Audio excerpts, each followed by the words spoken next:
Well, this is a video about the UK Marvel comics that have been out for the last 10 to 15 years, published by Panini Comics.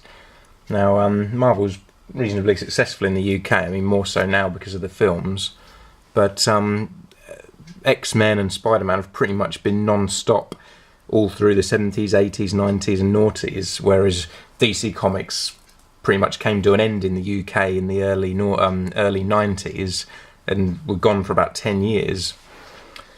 But anyway, I'll start off talking about Essential X-Men. Now, this was the first Panini Marvel comic after Marvel Comics UK kind of folded, and I think it sort of evolved into Panini or merged with Panini, who are well known for making sticker albums and things like that. And this is the first ever issue from 1995. Now, since then, they've gone on to rebrand it as Volume 2 and Volume 3, because for some reason in the UK, comics seem afraid to get over 100 issues before they want to start from number 1 again. Now, I don't know if this is for marketing purposes, so that new readers don't feel like they've missed out on 100-odd issues of storyline, and might put them off because they think they won't be able to get into the stories. But I think we are on Volume 3 now of Essential X-Men, and it's the same with Astonishing Spider-Man, which came out about a month after Essential... Well, actually, no, I think it was about the same time as Essential X-Men, sorry. No, I never got issue 1, unfortunately. I've been looking on eBay for it. I'm going to try and get it, but I've got issue 2 onwards.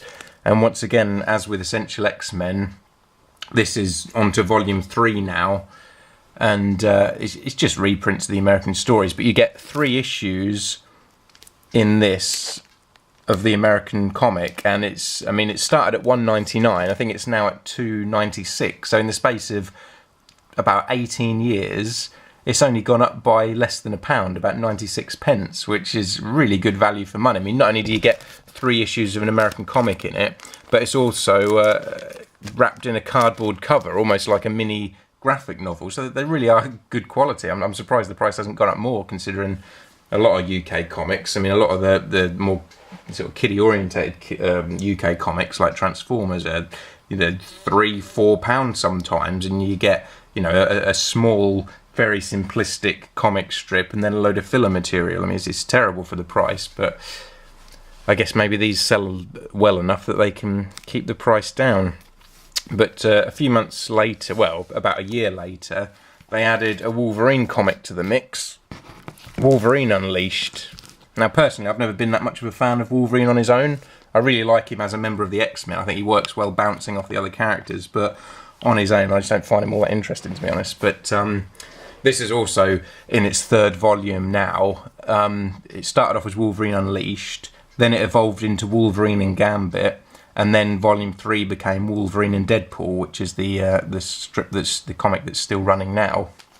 And then another year later, they added Marvel Heroes Reborn to the roster.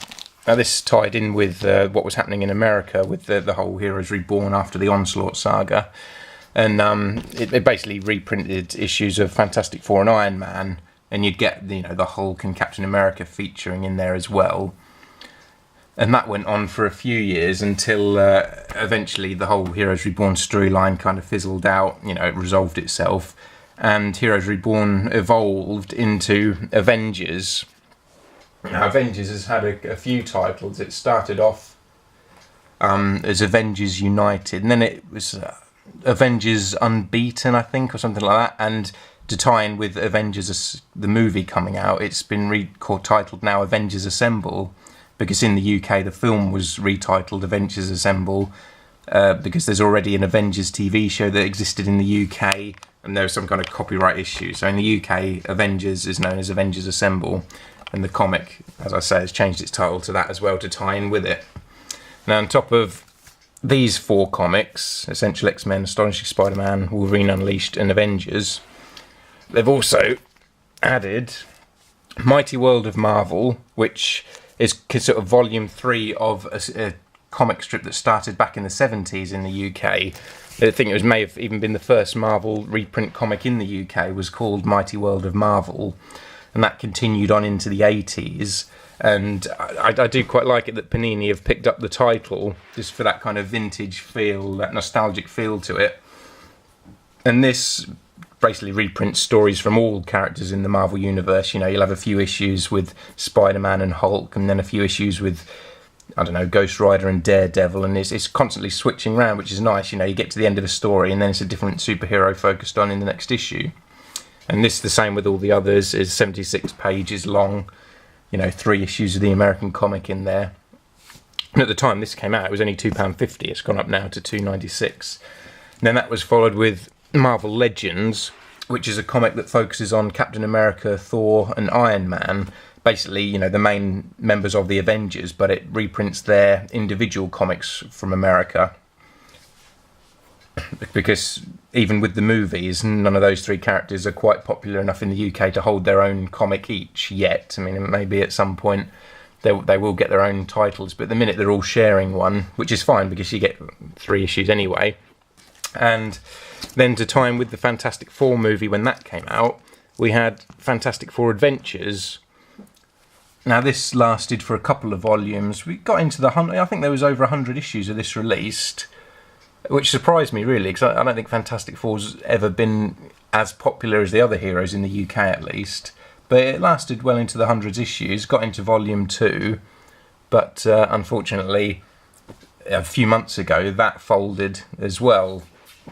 And it was replaced by The Incredible Hulks, which is the first comic the Hulk has had to himself in the UK for probably 20 odd years. Maybe since I don't think The Incredible Hulk's had a comic of his own since the 80s. And it'd be interesting to see how long this lasts. But this has kind of continued on from once Fantastic Four Adventures ended. So at the minute in the UK, we've got 8 Marvel comics, and that doesn't include some that are slightly more kiddie orientated. The larger format comics, you know, sort of more of a simplistic storyline to them. But I'm not going to. I'm just focusing on the special edition, as they're known, issues at the minute. I'll try and get them all in shot. I might have to put them on the floor for this.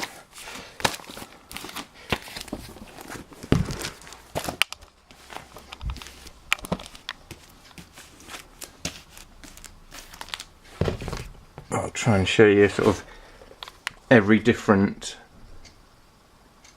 Marvel special edition comic we've had in the UK. Like I say, I think I lied a minute ago. I think I said we've got 8 Marvel special edition comics. We've actually got 7 Marvel special edition comics at the minute. But for the UK, which has got quite a dodgy comic buying public, you know, that's pretty good. I mean, the comic industry in the UK is really never recovered from the early 90s, unfortunately. The 80s was sort of the golden age of comics in the UK.